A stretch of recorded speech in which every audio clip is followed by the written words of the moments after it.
All right, so we're kicking off today with some Jeskai Ascendancy Breach. So Jeskai Ascendancy, for those who haven't seen it before, whenever you cast a non-creature spell, creatures you control get +1/+1 till end of turn, and you untap them. And whenever you cast a non-creature spell, you may draw a card and then discard a card. This combos with Sylvan Awakening in this archetype, because you'll have Sylvan Awakening here, where you turn all your lands into creatures, and if you do that while you have Ascendancy out, you just cast a 1-mana spell afterwards, then you untap those lands, and then you cast a number of spells kind of chaining through your deck to make your lands really large and attack your opponent while cantripping. This deck is also leveraging Underworld Breach here, which is one of the combo cards from Theros, taking this format by storm in the most literal sense. So Underworld Breach, along with Chronic Flooding, which says whenever a land becomes tapped, this controller puts up 3 cards of the library into their graveyard, alongside Hidden Storing Seer.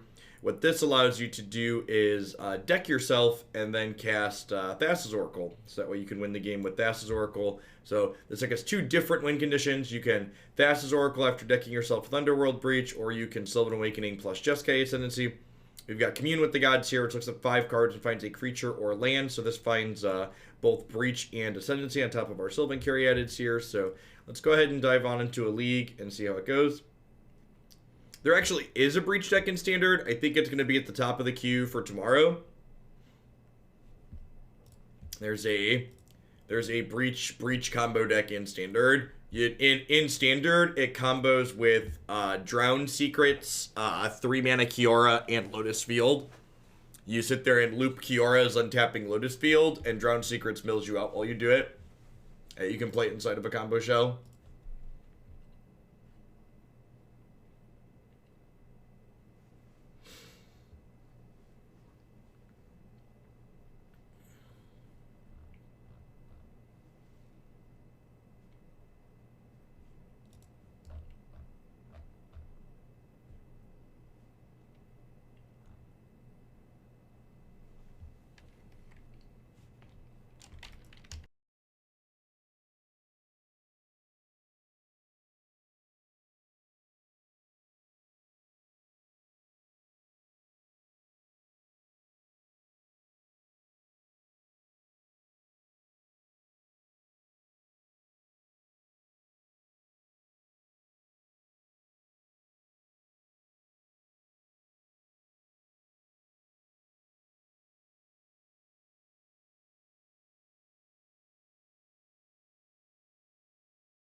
Captain Magar, thank you for the very generous tier 2 sub. Welcome back. Leper, let's get you a sword to go with that shield. Welcome, welcome. I'm learning this morning on Twitter how many progressive haven't had the optimism beaten out of them yet. And I really hope that they're right. There are a lot of people on my timeline this morning that genuinely believe that the DNC will put super delegates behind Bernie if he gets 40+% of the votes. Gosh, I hope they're right. I feel like 2016 is a template for that not being the case. D contest, thank you for the 15. Thank you for the 15 months.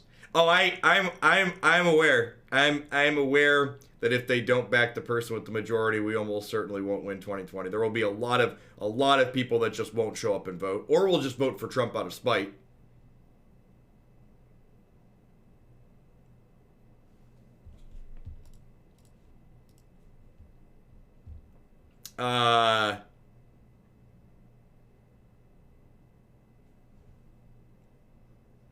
Is this, if we draw a land, is this a turn 3 kill?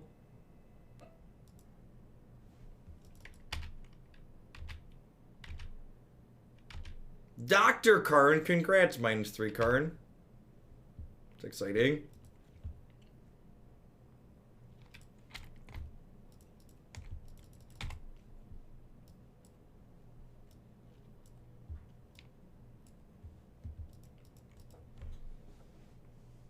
I mean, to be fair, if they don't give the nomination correct space herring, and while there's still a lot of votes to be cast, like Super Tuesday is going to happen, like I think I personally have yet to see a good argument for why Super Tuesday in a general election is going to go differently than what we've seen so far. So far, pretty much all the candidates have performed at or around the amount that they performed at in projected polls.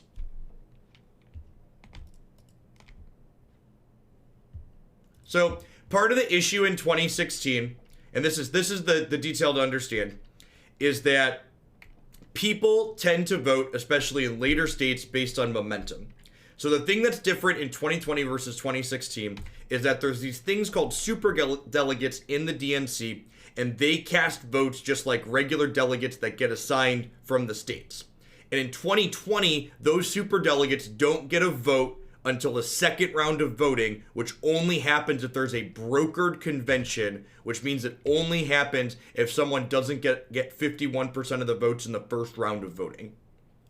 So the difference in 2016 is that in 2016, those super delegates voted in the first round of voting, which means the DNC basically got a vote on top of what people actually voted for. And the big key difference about that is that the super delegates in 2016 voted in the first round of voting, and many of them announced that they were backing Hillary in advance before people voted. So they basically created momentum for Hillary before the voting started. I think they just played the Thassa snare to generate mana. They were staring for devotion for their Nykthos.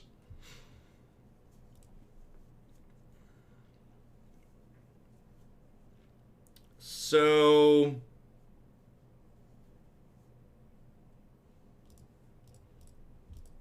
that's the key difference between the election, the thing that changed between 16 and now. I think I do this, and then we set up for a turn 5 kill here. Hopefully they don't kill me on their turn 5. 'Cause I can't win from this position, right? If I cast this, I can't cast this. Maybe I was supposed to play a Chronic Flooding last turn. Hey, Zigzil, thanks for 19 months. Welcome back.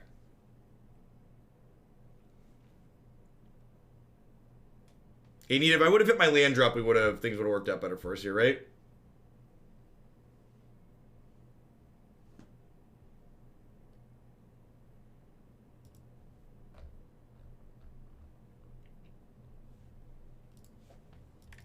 All right, well, that's not a Heliod.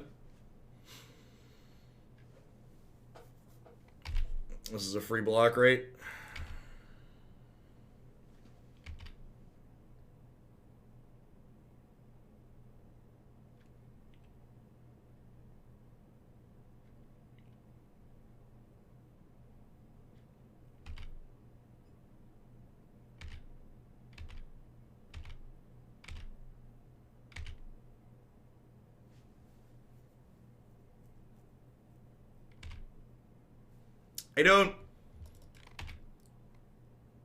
If what you're describing actually happened, DMS, and the super delegates weren't an issue, there wouldn't have been cause for them to restructure like they did.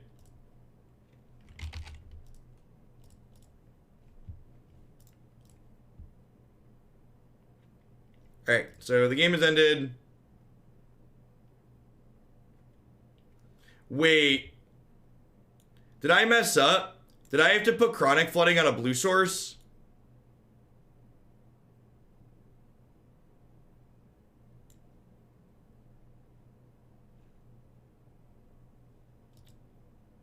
Did I need to put the second Chronic Flooding on a blue source?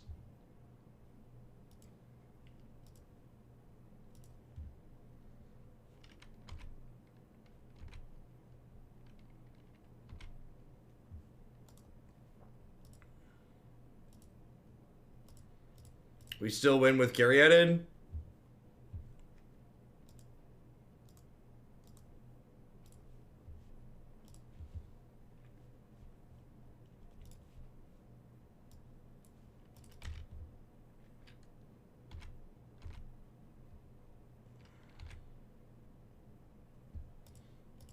Oh, it makes a second blue for Oracle. Okay, yeah, that makes sense. So this alone, I don't actually need the second Chronic Flooding, right? I just need...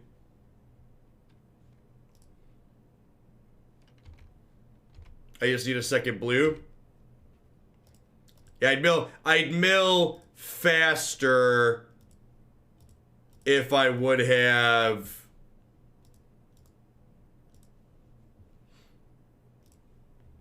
if I would have targeted a blue source, right?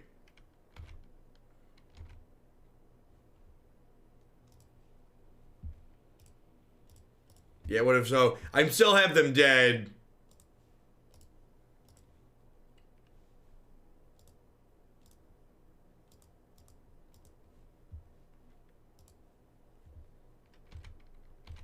So we sit here. We slowly deck ourselves.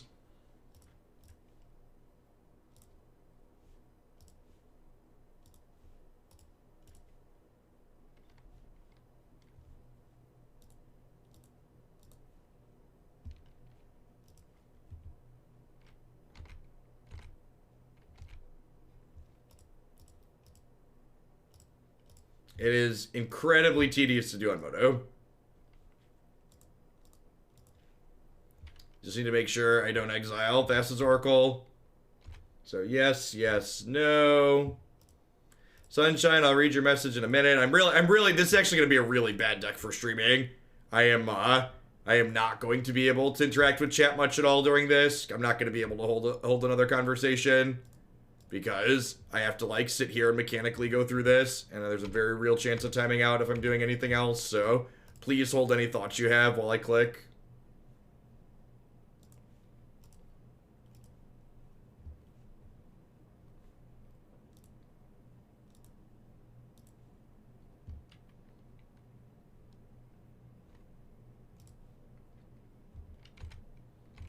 The clicks to win ratio is not ideal. Just have to make sure we don't escape the Thassa's Oracle.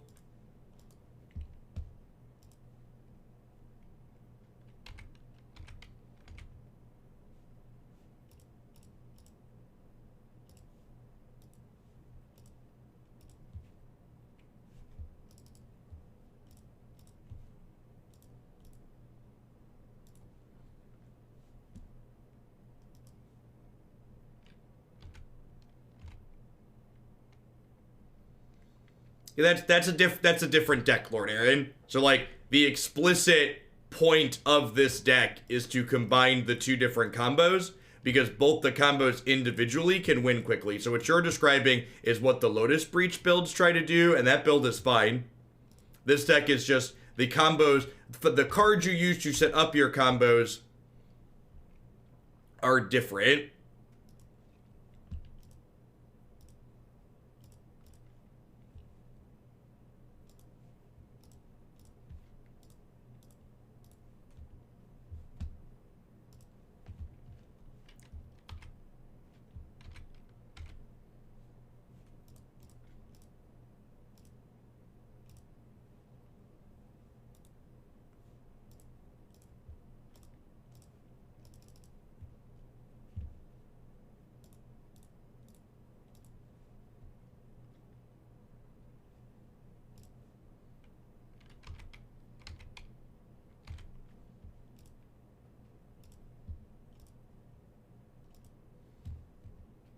Yes, correct. What I'm talking about there, Uno, is what the Uno DMS. What Uno is talking about is what happened. A number of delegates announced what they were doing before voting even started, which created momentum for Hillary, and that momentum encourages people to vote. Just like now, like even what I did on Twitter this morning, right? Like, I talked about how, you know, Bernie has the most momentum of progressive candidates, and if you're a progressive, you should probably throw your vote behind the person with the most momentum, because the DNC is incredibly unlikely to back a progressive.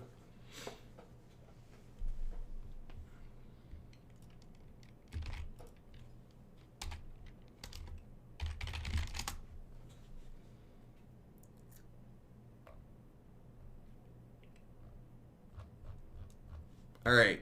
What are we doing here? I just like bring in Fry.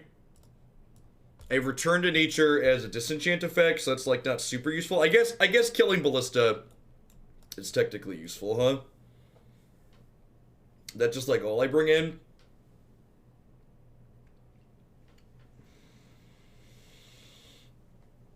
Is this combo versus combo? Yeah, I mean, we are playing Pioneer, Marty.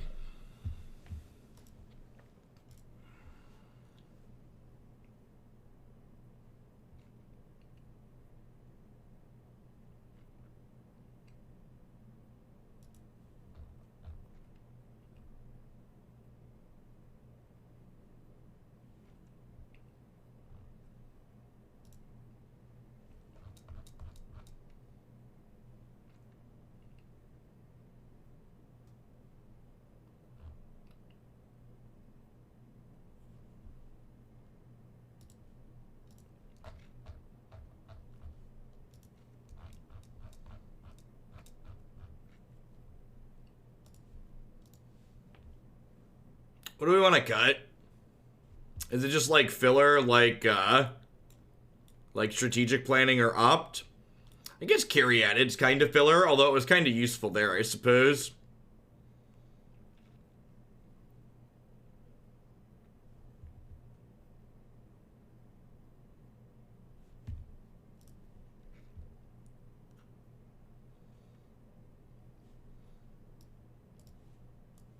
Trim opt.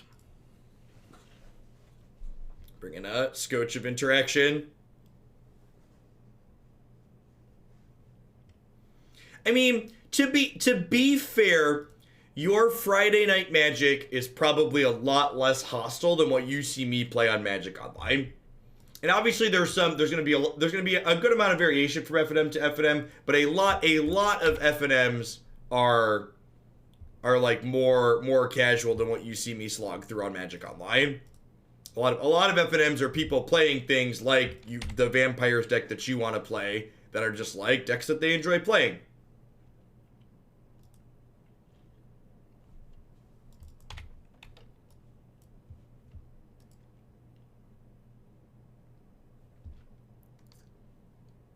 Okay.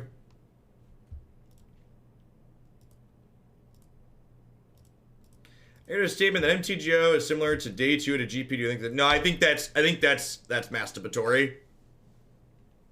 I think people who play a lot of Magic Online like to say that Magic Online is extra hard or extra skillful, because if Magic Online is extra hard or extra skillful and they play Magic Online, that means they're extra good at Magic.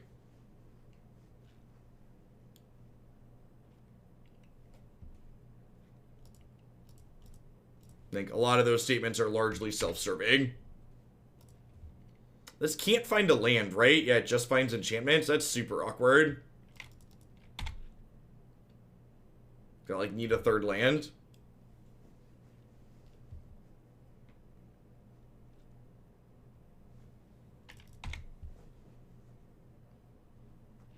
Feel pretty dead here. Yeah, we're like just dead next turn, right? Like they hit us for 5 down to 11. And then next turn, they're literally attacking us for 12.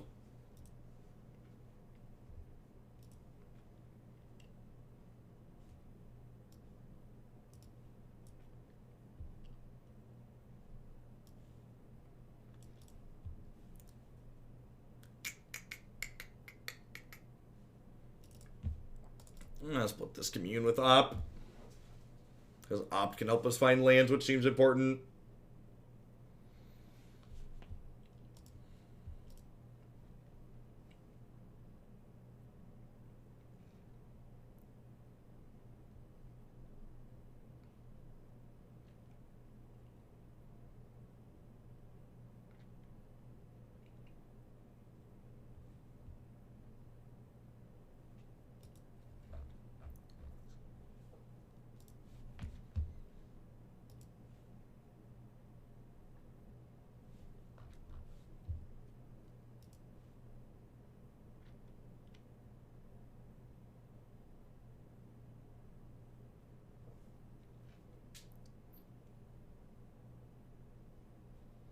There's bad Magic players everywhere.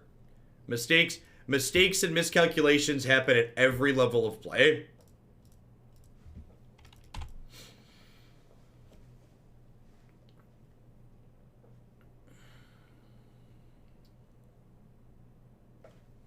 We are on the play. This hand that we have is kind of okay. We've got our color set up. Okay, Ancient Strike is actually a really big pickup here.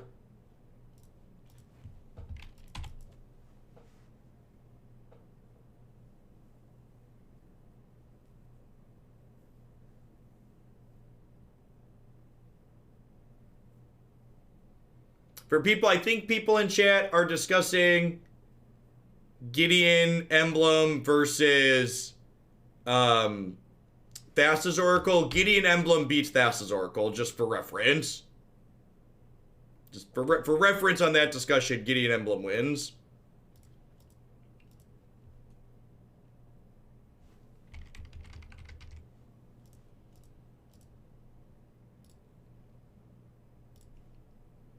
All right, let's put Chronic Flooding here, and then if we find an Underworld Breach, they lose next turn.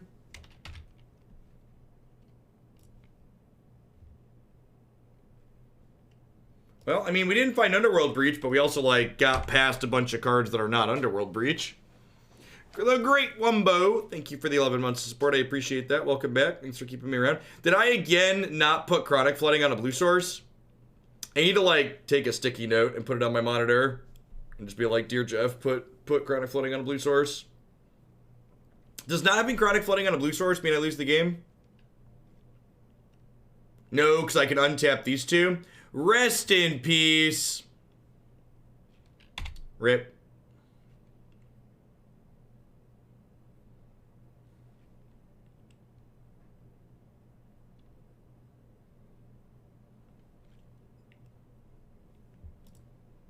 Feels bad, man.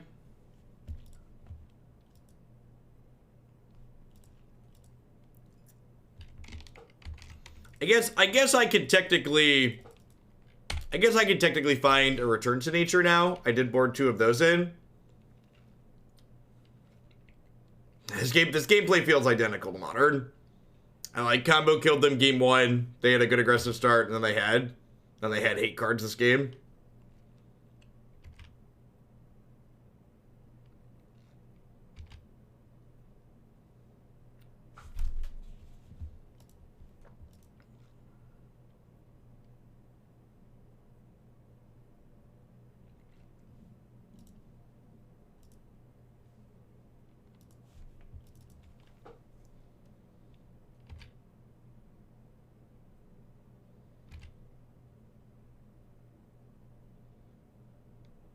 Alright, yep, we're just dead.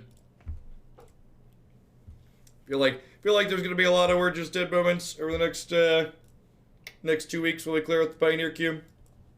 A lot of these decks did not age gracefully. A lot of these decks did not age gracefully.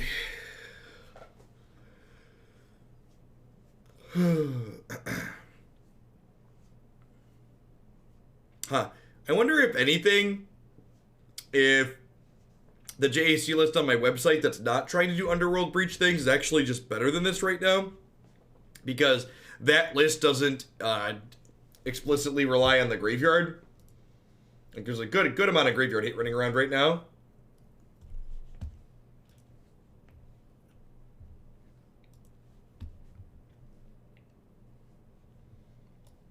I can't just skip Pioneer. I've made a commitment. If you look at the deck queue, there are approximately a dozen decks in there. I've not really been adding new Pioneer decks, so like the next 2 weeks will be me slogging through, I don't know, it'll be like an hour in the mornings. It'll be fine. We're gonna slog through a number of bad Pioneer decks. And then we'll be done if the format doesn't change. Maybe we'll play decks that just are good on occasion. Like the Devotion deck we played the other day was fine because it was like an actual good deck in the format. Had some okay games. But the format's definitely not nearly as brew friendly on Magic Online as it once was when the format first started. And that's a pretty important distinction, I feel. Especially for like what I do here. It's the reason why we ended up bailing out of Modern. Like, the format got really hostile to trying to, like, build new things. Just turned into lots of, like, getting beat up for, you know, X amount of hours every day.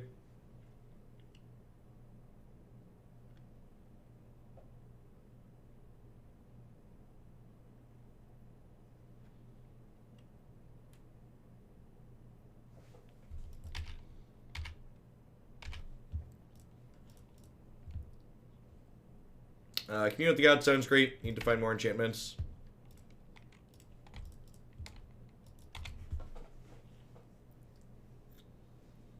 Lead on Sylvan Caryatid here because I don't really mind if it gets censored. And I don't really want my Commune to get censored, so I wanted to try and find enchantments for us.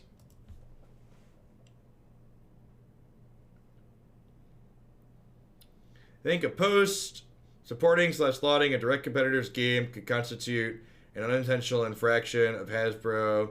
I don't know, Boshek. I know for a fact the MPL contracts in 2019 had a clause that said MPL members couldn't stream competitors' products.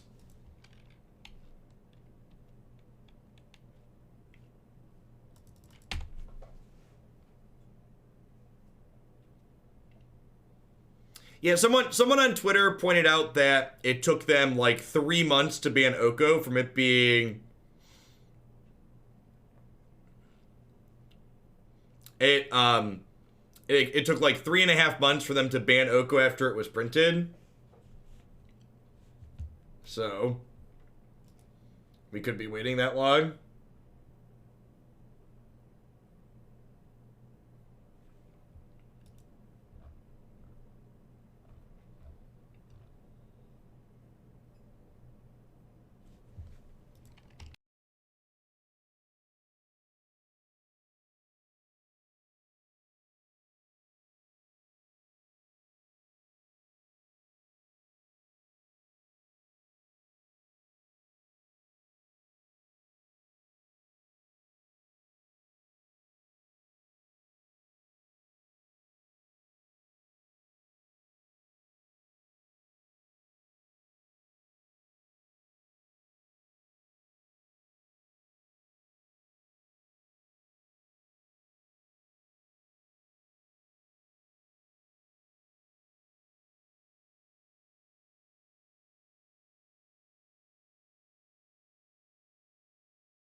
I don't know, Esper.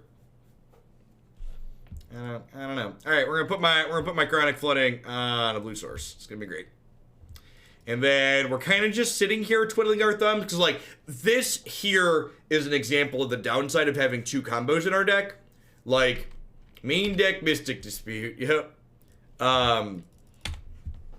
You can see here, we just have 2 different disjoint combo pieces in our hand. And, like, Hidden Stirrings doesn't do anything without Chronic Flooding and Underworld. And Sylvan Awakening doesn't do anything without Jeskai Ascendancy. So we're just kind of, like, sitting here waiting for things to happen.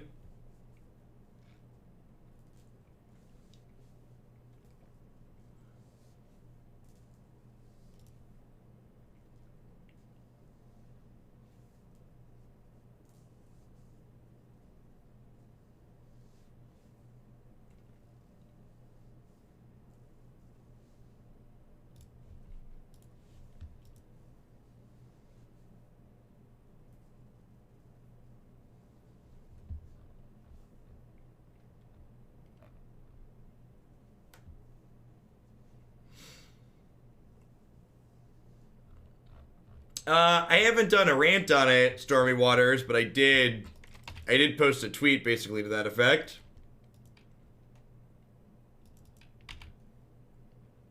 Blocking people on Discord actually really sucks on average, because when you block people on Discord, it just pops up a bunch of blocked messages things in your chat, so idiots still clutter your chat, which is a real feel bad. On Twitter and most other platforms, when you block people, you just don't see their stuff anymore. We crushed the Bluebeard goal.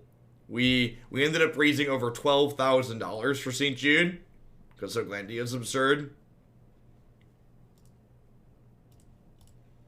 Alright, so I believe the game has ended. I assume we're going to lose next turn. A couple of cantrips here, but that's it. Maybe I should hold on to the land because of looting with JAC or Ascendancy.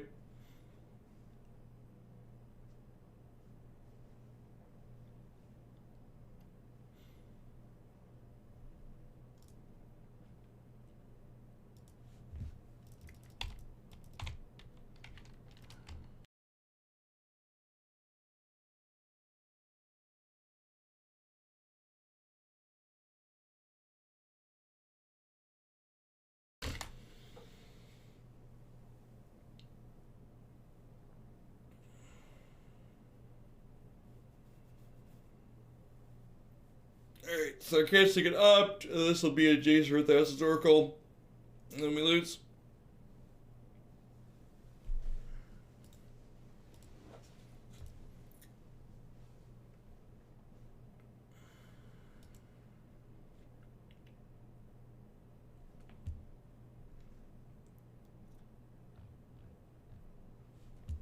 Yeah, Trump's gutting of the response team and then not replacing people years ago, and then like apparently Japan closed a bunch of their schools to try and keep things under control there, but their population density is a lot higher than we have in the US, so we did, Marty.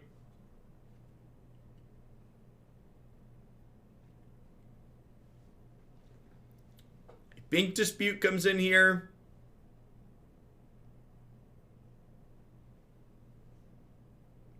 I believe they are considering canceling the Olympics,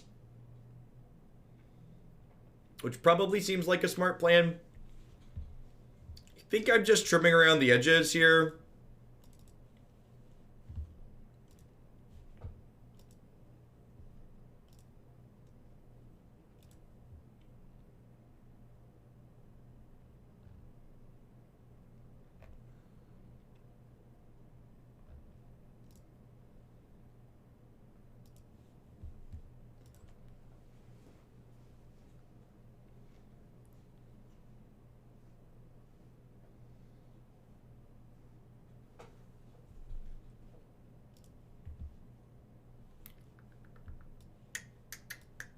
And again, like, some of the awkwardness from being a double combo deck, like what...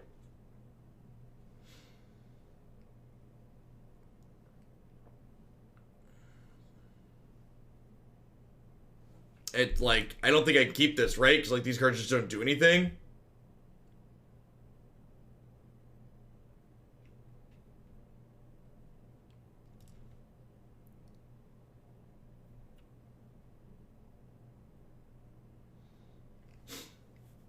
So part of the problem and part of the scare surrounding CV19 is that we don't have a ton of cases outside of China to track is the issue.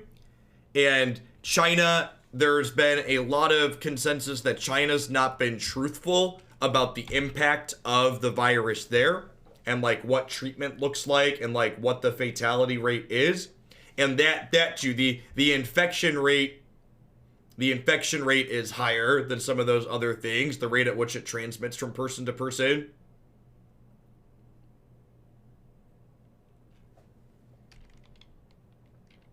Yeah, any information coming out of China should be viewed with some skepticism.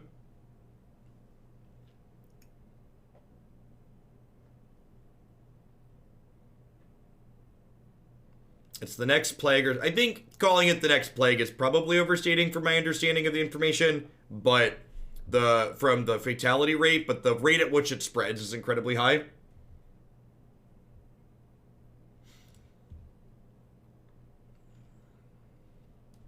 Alright, well.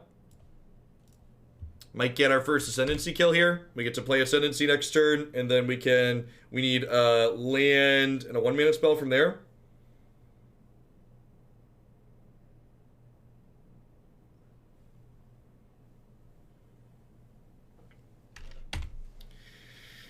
Well...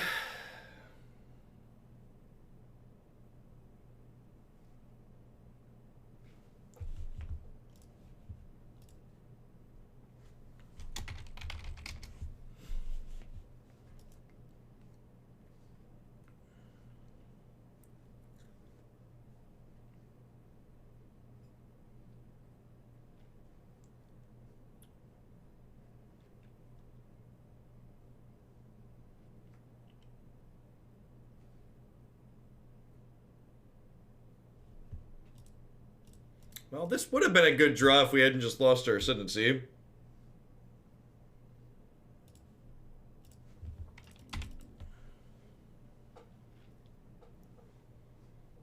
Yeah, I'm not going to get into the Pioneer ban list again today. If you want to hear my like 2 minutes of rambling thoughts on it, I posted a clip to my YouTube channel separate from the video that it was recorded in. Feel like I highlighted my thoughts well.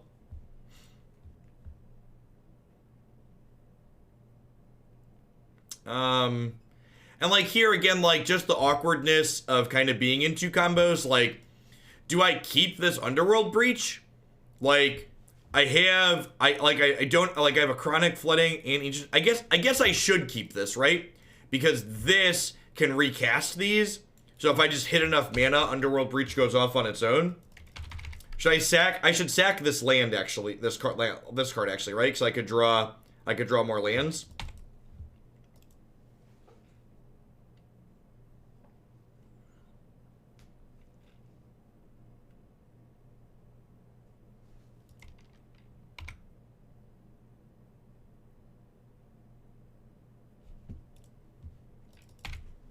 So if we get to 6 mana and they don't have Disruption, we can go Breach, cast Flooding, start Stirrings, and combo.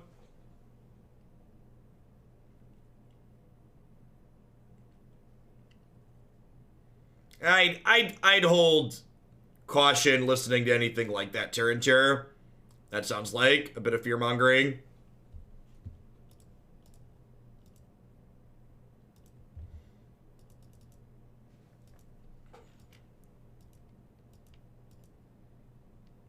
I discourage you from spreading things like that without having a concrete source.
Hey, Vonin. Thank you for the very generous tier 3 resub. I appreciate that. And the dealer's choice at that. Welcome back. Hope you're having a wonderful Thursday wherever you're at in the world. When am I doing Manaless Dredge? I might do the Manaless Dredge deck in Modern if it's still around in 2 weeks after we get through the Pioneer queue. If someone wants to slip me a Benjamin before then to do it, I'll do it before then, but I'm not putting Magic Online decks into the queue myself until I clear all the ones that are in there.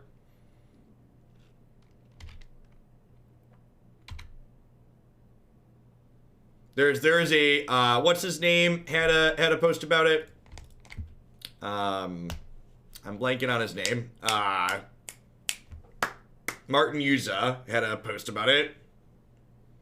Alright, so if they have a counterspell here, they can win the game, but they're gonna combo me next turn, so I just need to go for it here.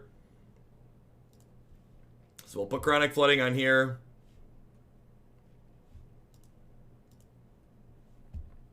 If they don't have Disruption here, we win. Oh, was it Maynard? Yeah, maybe it was Maynard. Alright. So we're dead. I assume we're dead. I assume they have a Jace or an Oracle here. Hey, Time Lord. Thank you for the generous tier 3 as well and for the 22 months. Hope you're having a good one.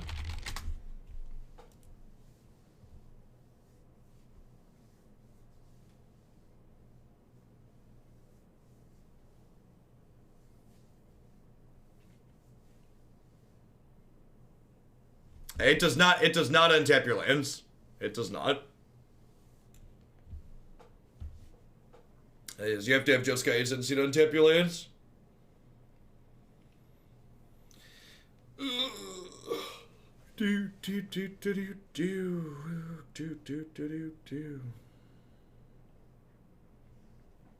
Jace has static text that says if you go to draw a card but can't, you win the game. And it mills 2 cards off your deck.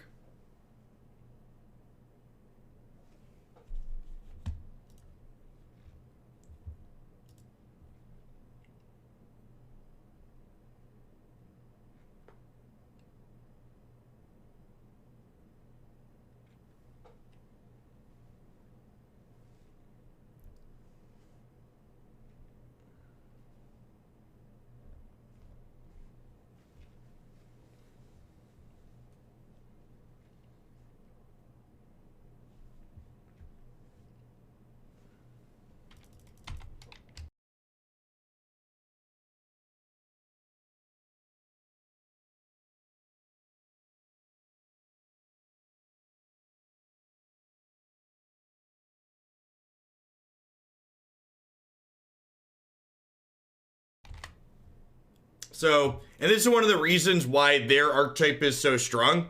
So, my opponent didn't win the game yet, but when they cast this card, it flipped a copy of Jace that I had countered back into their deck.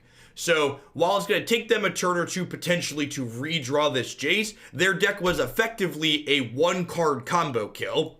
They didn't need to have Oracle or Jace because I had already countered it and they flipped it back into their deck.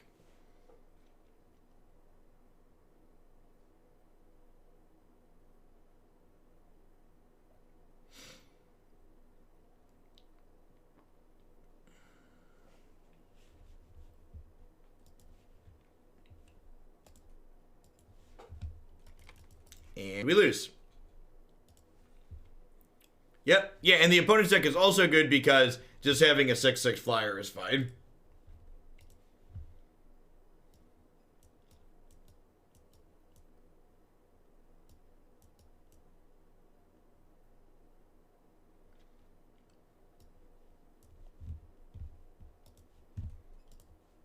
Yeah. Yeah, for Laboratory Maniacs you can't interact with.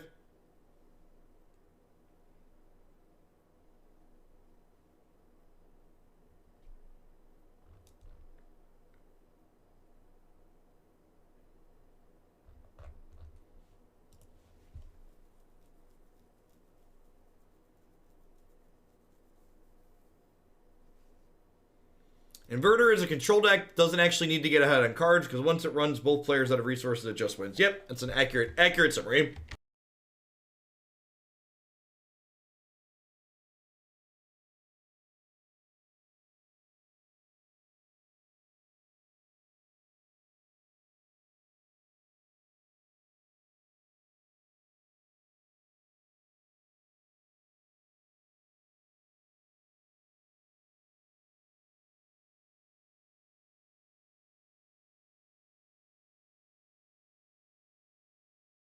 Man, my desk really did not want to go up this morning.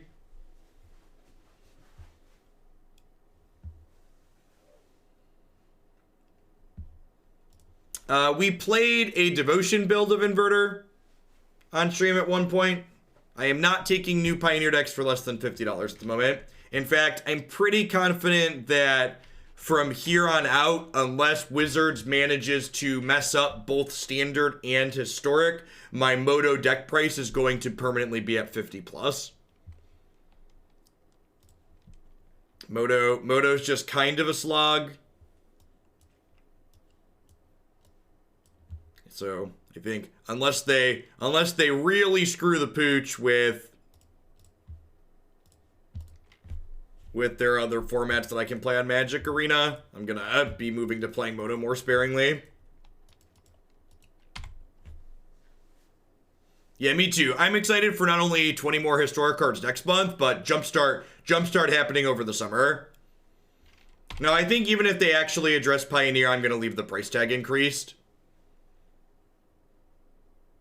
And increasing the price tag means that people who pay the increased price tag get their decks played faster. It means there's less of a backlog. And if I'm being honest, if Pioneer and Standard are equally popular, I would rather play Standard because Magic Arena is more pleasant in my opinion than Magic Online. Taco, thank you for the 7 months. I appreciate that. Welcome back. They have not announced what cards they're going to be adding to Historic.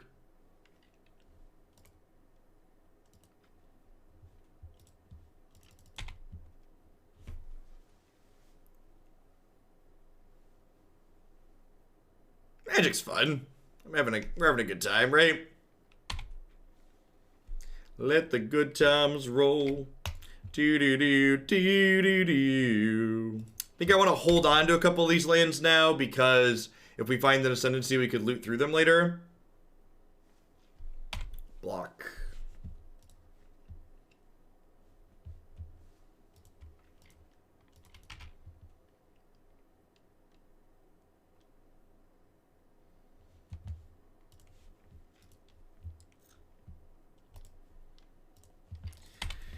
Oh, Magic. 26 lands, can't find your third. 20 lands, gonna flood and die. Feels Magic, man. One of the things about this archetype too, the way it's constructed compared to the build that's on my site, is that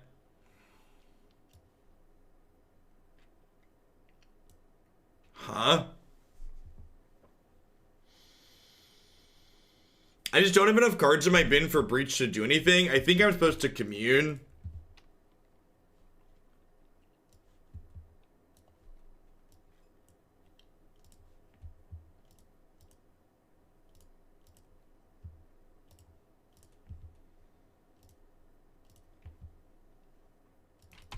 Okay.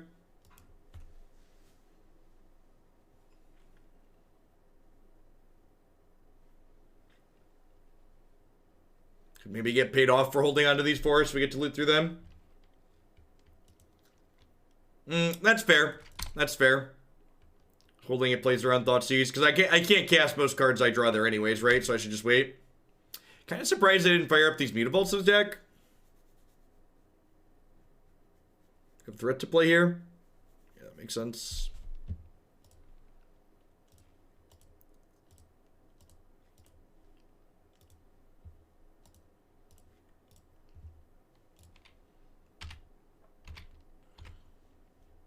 Yikes.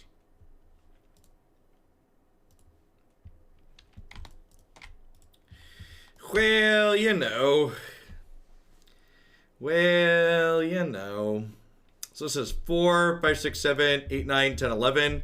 Go block, block. So we're not dead on board at least. We got that going for us.